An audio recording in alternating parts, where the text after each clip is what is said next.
Hello guys! So, ang ginawa ko is ubi halaya. Dahil puti ang ubi natin, so gumamit ako ng flavored na condensed. Ubi flavor ang condensed na para makuha natin ang gusto nating kulay sa ating ubi halaya, di ba? So, naglagay lang ako ng margarine, tapos i-buff.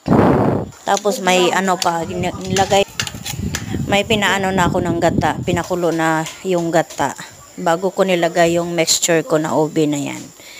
Tapos naglagyan ko ng konting asukal, tapos yun lang.